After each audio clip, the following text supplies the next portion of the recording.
ओम नमो भगवते वासुदेवाय। ओम नमो भगवते वासुदेवाय। ओम नमो भगवते वासुदेवाय। ओम नमो भगवते वासुदेवाय। ओम नमो भगवते वासुदेवाय। श्रीमद् भागवत महापुराण तृतीय स्कंद। श्री कपिल देव जी का जन्म।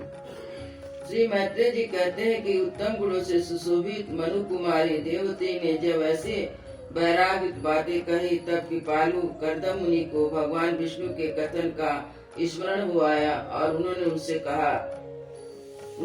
कहा, कर्दम जी बोले, दोष रहित राजकुमारी, तुम अपने विषय में इस प्रकार खेद ना करो।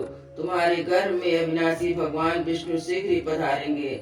प्रिय, तुमने अनेक प्रकार के व्रतों का पालन किया है, अतः तुम्हारा कल्याण होगा। अब तुम संयम, नियम, तप और दान आदि करते हुए श्रद्धा पूर्वक भगवान का भजन करो। इस प्रकार आराधना करने पर श्रीहरि तुम्हारे गर्भ से अवतीर्ण होकर मेरा यश बढ़ाएंगे और ब्रह्म ज्ञान का उपदेश करके तुम्हारे हृदय की अहंकारमयी ग्रंथि का छेदन करेंगे।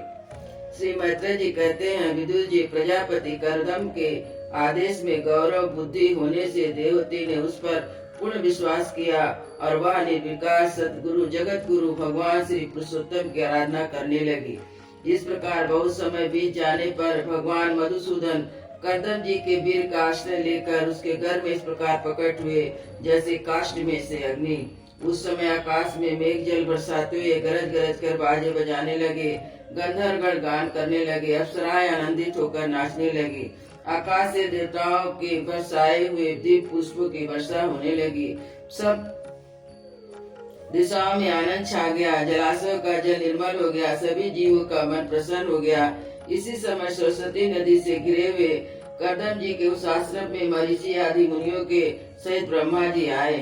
शत्रु दमन विदुर जी स्वतः सिद्ध ज्ञान से संपन्न अजन्मा ब्रह्मा जी को यह मालूम हो गया था कि साक्षात पर ब्रह्म भगवान विष्णु सांख्य शास्त्र का उपदेश करने के लिए अपने विशुद्ध सत्वमय अंश से अवतीर्ण हुए हैं। अतः भगवान जिस कार्य को करना चाहते थे उसका उन्होंने विशुद्ध चित्त से अनुमोदन कर आदर किया और अपने संपूर्ण इंद्रियों से प्रसन्नता प्रकट करते हुए कर्दम जी इस प्रकार कहा। ब्रह्मा जी ने कहा, प्रिय कर्दम, तुम दूसरों को मान देने वाले हो। तुमने मेरा सम्मान करते हुए जो मेरी आज्ञा का पालन किया है, इससे तुम्हारे द्वारा निष्कपट भाव से मेरी पूजा हुई है।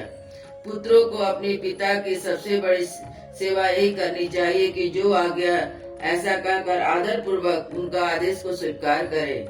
बेटा, तुम सभ्य हो, तुम्हारी सुंदरी कन्याएं अपने वंशों द्वारा इस सृष्टि के अनेक प्रकार से बढ़ावेगी। अब तुम इन मारीच आदि मुनिवरों को इनके स्वभाव और रुचि के अनुसार अपनी कन्याएं समर्पित करो और संसार में अपना सुयश फैलाओ। मुनि, मैं जानता हूँ जो संपूर्ण प्राणों की निधि, उनके अभिष्ट मनोरथ पूर्ण करने वाले वे आदि पुरुष श्री नारायण ही अपनी योग माया से कपिल के रूप में अवतीर्ण हुए हैं। हे देवती से बोले, राजकुमारी, सुनहरे बाल, कमल नेत्र, विशाल नेत्र वाली, कमल जैसे विशाल नेत्र वाली, कमला अंकित चरण कमल वाले सुसु के रूप में कैटभासुर को मारने वाले साक्षात हरि ने ही ज्ञान विज्ञान द्वारा कर्मों की वासनाओं को मूल छेदन करने के लिए तेरे घर में प्रवेश किया है। वे अविज्ञा जनित मुंह की ग्रंथियों को काटकर पृथ्वी में स्वच्छंद विचरेंगे। वे सिद्ध गणों के स्वामी और संख्या आचार्यों के भी माननीय होंगे। लोक में तेरे कीर्ति का विस्तार करेंगे और कपिल नाम से विख्यात होंगे।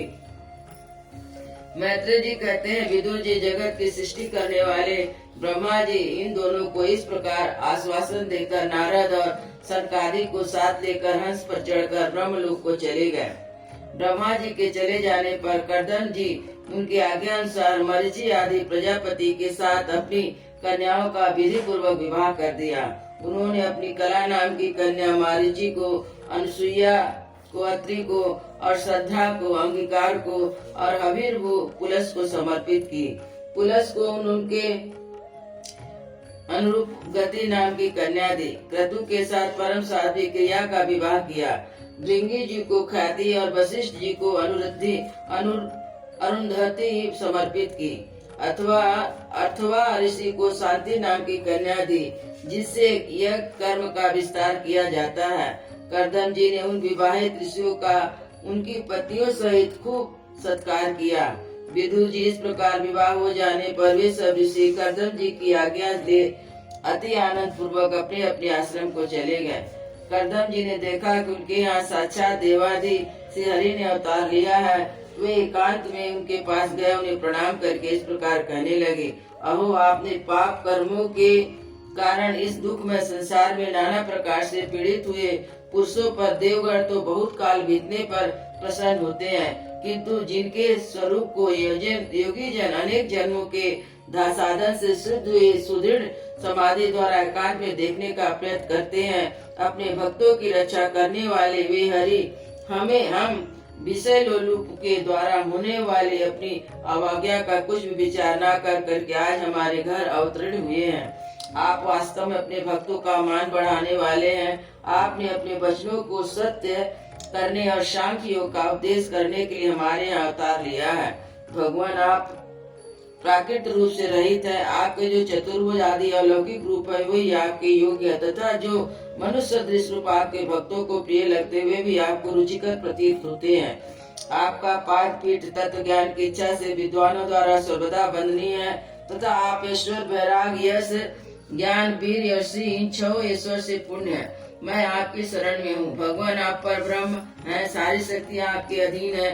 प्रकृति पुरुष महत्व काल त्रिविध अहंकार समस्त लोक एवं लोकपालों के रूप में आप ही प्रकट है, तथा आप सर्वक परमात्मा ही इस सारे प्रपंच को चेतना शक्ति के द्वारा अपने में लीन कर लेते हैं। अतः इन सबसे परे भी आप ही हैं। मैं आप भगवान कपिल की शरण लेता हूँ। प्रभु आपकी कृपा से मैं तीनों ऋणों से मुक्त हो गया हूँ और मेरे सारे मनोरथ पूर्ण हो चुके हैं। अब मैं संन्यास मार्ग को ग्रहण कर आपका चिंतन करते हुए शोक रहित होकर विचरूंगा। आप समस्त प्रजाओं के स्वामी हैं, अतः इसके लिए मैं आपकी आज्ञा चाहता हूँ। श्री भगवान ने कहा, मुनि वैदिक और लौकिक सभी कर्मों में संसार के लिए मेरा कथन ही प्रमाण है। इसलिए मैंने जो तुमसे कहा था कि मैं तुम्हारे यहाँ जन्म लूंगा, उसे सत्य करने के लिए मैंने यह अवतार लिया है। इस लोक में मेरा जन्म लिंग शरीर से मुक्त होने की इच्छा वाले मुनियों के लिए आत्मदर्शन उपयोगी प्रकृति आदि तत्वों का विवेचन करने के लिए हुआ है। आत्मज्ञान का सूक्ष्म मार्ग बहुत समय से लुप्त हो गया है। इसे फिर से प्रवर्तित करने के लिए मैंने यह शरीर धारण किया है, ऐसा जानो।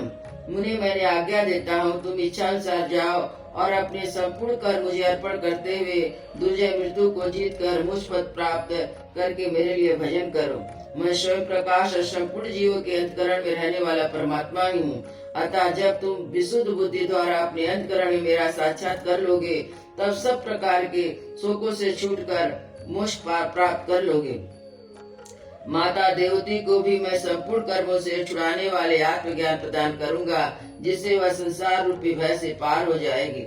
श्री करदम जी कहते हैं, श्री मैत्रेय जी कहते हैं, भगवान कपिल के इस प्रकार कहने पर प्रजापति करदम जी उनकी परिक्रमा कर प्रसन्नता पूर्वक वन को चले गए। वहाँ अहिंसा में संन्यास धर्म का पालन करते हुए एकमात्र श्री भगवान की शरण हो गए, तथा अग्नि और आश्रम का त्याग करके निसंग भाव से पृथ्वी पर विचरने लगे। जो कार्य कारण से अतीत है, सत्वादि गुणों का प्रकाशक एक निर्गुण है और अनन्य भक्ति से प्रत्यक्ष होता है, उस पर ब्रह्म में उन्होंने अपना मन लगा लिया। वे अहंकार ममता और सुख दुख आदि तत्वों से छूटकर समदर्शी हो गए। सब अपने आत्मा को ही देखने लगे। उनकी बुद्धि अंतर्मुख हो शांत हो गई। उस समय धीर करदम जी शांत लहरों वाले समुद्र के समान जान पड़ते थे। परम भक्ति भाव द्वारा सर्वंतर्यामी सर्वज्ञ श्री वासुदेव में चित्त स्थिर हो जाने से सारे बंधन से मुक्त हो गए।